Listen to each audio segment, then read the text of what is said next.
क्या आप सभी के साथ भी यही होता है कि जब आप किसी भी कॉइन को बाय करते हो, किसी भी प्राइस पॉइंट पे बाय करते हो, चाहे वो कितना भी नीचे रहे, तो उसका प्राइस यूं नीचे खिसकता हुआ आता है। एंड जैसे ही आप अपने कॉइन को लॉस में सेल कर देते हो, तुरंत उसी जगह से, उसी मोमेंट वहां से फिर वो अप ट्रेंड फॉलो करना चालू कर देता है। ग्राफ यूं नीचे से इसे इसे ऊपर चला जाता है। सो अगर हाँ, तो इस वीडियो में दोस्तों इसी सब चीजों के ऊपर हम बात करेंगे कि अगर आप क्रिप्टो में हो तो कौन से ऐसे 4 से 5 मिस्टेक्स जो आपको नहीं करने हैं। अगर आप ट्रेडिंग करते हो, चाहे वो फ्यूचर ट्रेडिंग, स्पॉट ट्रेडिंग, कोई भी ट्रेडिंग करते हो, तो कौन से मिस्टेक्स आपको दोहराने नहीं है, किन किन बातों को आपको ध्यान में रखना है। सो आज के इस वीडियो में हम डिटेल में बात करेंगे। इसी के साथ बात करेंगे दोस्तों, अगर आप क्रिप्टो मार्केट में नए हो एंड यूएसडीटी बाय करने में आपको दिक्कत आ रहा है, तो कैसे एंड किस तरीके से इजीली आप इनको बाय कर सकते हो, उस प्लेटफॉर्म के बारे में हम थोड़ी बहुत डिस्कशन करेंगे। मैंने खुद पर्सनली अपने 4 से 5 सालों की जर्नी में यह चीज फेस करी है कि जब मैंने यहाँ पर अपने अर्ली स्टेज पे किसी भी टोकन पे एंट्री लगाया हो, चाहे उनकी प्राइस चाहे 30% या फिर 40% क्यों ना डंप हो, वहां से फिर वो नीचे आ जाता है। ठीक है।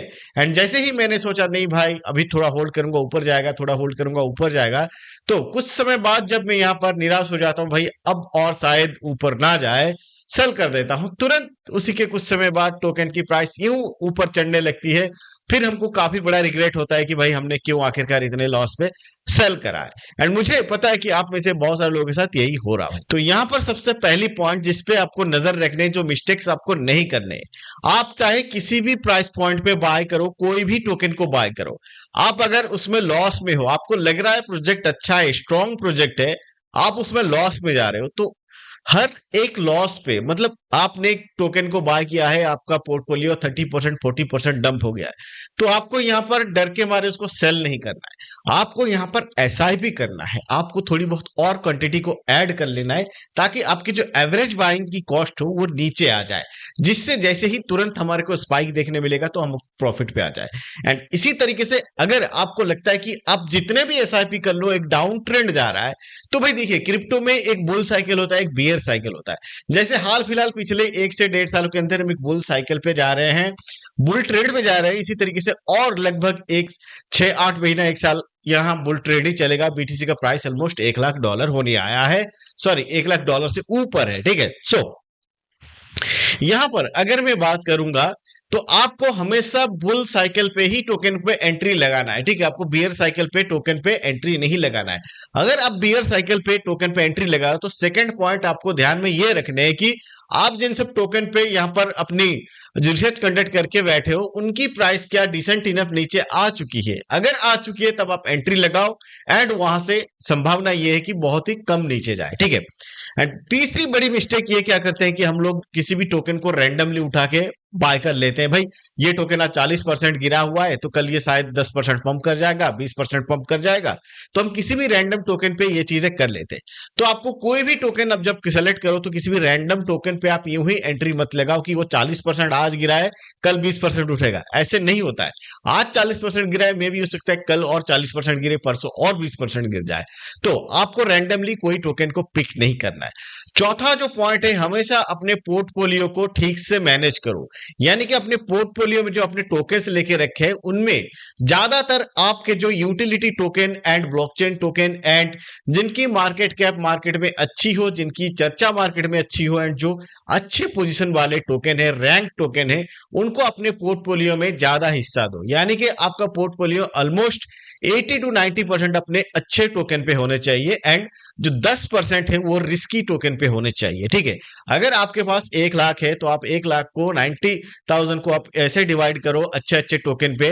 ठीक है। एंड जो रेस्ट 10,000 है वो आप मतलब किसी भी जो आपको लग रहा है कि पोटेंशियली यहां से हमारे को पैसा बन भी सकता है और डूब भी सकता है, तो high risk high reward token पे लगाओ। जो पांचवा पॉइंट है जो कि मैं आपके साथ डिस्कशन करने वाला हूं, आप चाहे फ्यूचर ट्रेड कर रहे हो या फिर स्पोर्ट ट्रेड कर रहे हो, ठीक है, आपको यहां पर एक चीज का कॉमन ध्यान रखना पड़ेगा, अपने फंड का इक्वल डिस्ट्रीब्यूशन। ठीक है। अपने फंड का इक्वल डिस्ट्रीब्यूशन, अपने फंड को आप जहां पर भी लगा रहे हो, अपने टोकन को लगा रहे हो, इन सब टोकन पे इक्वली एलोकेट करो, एंड अपने पोर्टफोलियो में आप डाइवर्सिफाई करो। डाइवर्सिफाई इन द सेंस दोस्तों मैं यही कहूंगा कि आप हर एक नैरेटिव के टोकन पे लगाओ, आप एआई पे लगाओ, आप मीम पे लगाओ, आप मतलब यहां पर गेमिंग प्रोजेक्ट पे लगाओ, आप यहां पर ब्लॉकचेन प्रोजेक्ट पे लगाओ, आप डिफाई पे लगाओ। ठीक है। हर एक प्रोजेक्ट के आपके पास सपोज आपने कुछ टोकन्स अपने पोर्टफोलियो क्रिएट करा हुआ है, आप 10 टोकन को बाय कर रहे हो, तो हर एक कैटेगरी का दो दो अच्छे टोकन्स रखो जिनमें पोटेंशियलिटी अच्छा हो, ठीक है। एंड मोस्ट, जैसे कि मैंने बताया कि अगर आपके साथ यही हो रहा है कि जब आप बाय कर रहे हो एंड जब सेल कर रहे हो तो लॉस में, जब बाय कर रहे हो तब भी लॉस में, तो आपको हमेशा एसआईपी की जरूरत पड़ेगी एंड अच्छे टोकन की रिसर्च की जरूरत पड़ेगी, जो कि आपको थोड़ी बहुत खुद की रिसर्च कंडक्ट करनी पड़ेगी, या फिर आप जिन सब लोगों को फॉलो कर रहे हो, इवन मुझे भी कर रहे हो, हम लोग जो चीजें बता रहे हैं उनके ऊपर आपको थोड़ी नजर रखनी पड़ेगी, ठीक है। अब चलते हैं दोस्तों, जैसे कि मैं आपके साथ बात कर रहा था कि यूएसडीटी बाय करेंगे, एक ऐसा प्लेटफॉर्म, हम मार्केट में नए हैं या फिर हम पुराने हैं, जहां पर हम यूएसडीटी बाय करेंगे एंड वो भी चीप रेट में बाय करेंगे, एंड यहां हमारे को बाय करने के लिए कोई भी एक्स्ट्रा फीस देना नहीं पड़ेगा। तो इसके लिए आप मुद्रेक्स एक्सचेंज की यूज कर सकते हो, जो एफआई कंप्लाइंट है, एंड यहां आपको मिल जाते हैं कई सारे ढेरों टोकन्स बाय करने के लिए, ठीक है। अगर आप यहां से यूएसडीटी परचेस करते हो एंड आपको कहीं लग रहा है कि आप यूएसडी परचेस करने में आपको बहुत प्रॉब्लम हो रही है, तो इस एक्सचेंज का यूज कर सकते हो। यहाँ इजीली आप अपनी यूएसडी को परचेस कर सकते हो। इवन इस एक्सचेंज पे आप इसको दूसरे टोकन्स को बाय कर सकते हो, या फिर दूसरे जगह पे लेके भी आप उन यूएसडी से कुछ दूसरे टोकन्स भी बाय कर सकते हो। तो यूएसडी बाय करने के लिए आपको यहाँ पर जैसे कि मैंने बताया कि इस एक्सचेंज पे आना है। एक्सचेंज पे आने के बाद आपको यहाँ पर जो साइन अप वाइन अप कंप्लीट कर लेना है, केवाईसी डिटेल्स कंप्लीट कर लेना है। उसके बाद आपको यहाँ पर ऐसे ऑप्शन दिखेगी व्यू पोर्टफोलियो, आपको यहाँ पर पोर्टफोलियो पे जाना है, एंड देन आपको यहाँ पर जैसे कि देख सकते हैं यूएसडी वॉलेट, तो आपको यूएसडी वॉलेट पे क्लिक करना है। उसके बाद आपको यहाँ पर ऐड फंड पे क्लिक करना है। मिनिमम 500 से आप अपने यहाँ पर जो यूएसडी बाय कर सकते हो। तो अगर हम यहाँ पर अभी करंट टाइम में बाय भी करते हैं, सपोज हम 500 रुपए का यूएसडी बाय करते हैं, एंड साइड में अगर आप देखोगे तो यहाँ आप देख सकते हो 0 फीस है। अब यहाँ बाइंग का ऑप्शन भी अगर आप देखोगे तो इसके लिए आपको कंटिन्यू पे क्लिक करना है।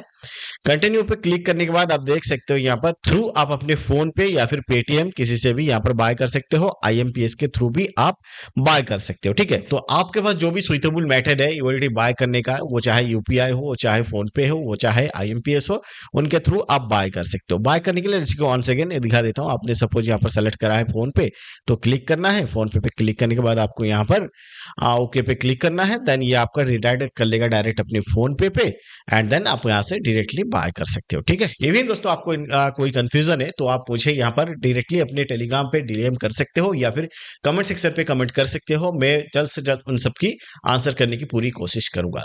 सो दोस्तों मिलते हैं वेरी नेक्स्ट वीडियो पे। आज के इस वीडियो को यहीं पे क्लोज करते हैं। तब तक के लिए टाटा बाय बाय, नमस्कार एंड जय हिंद।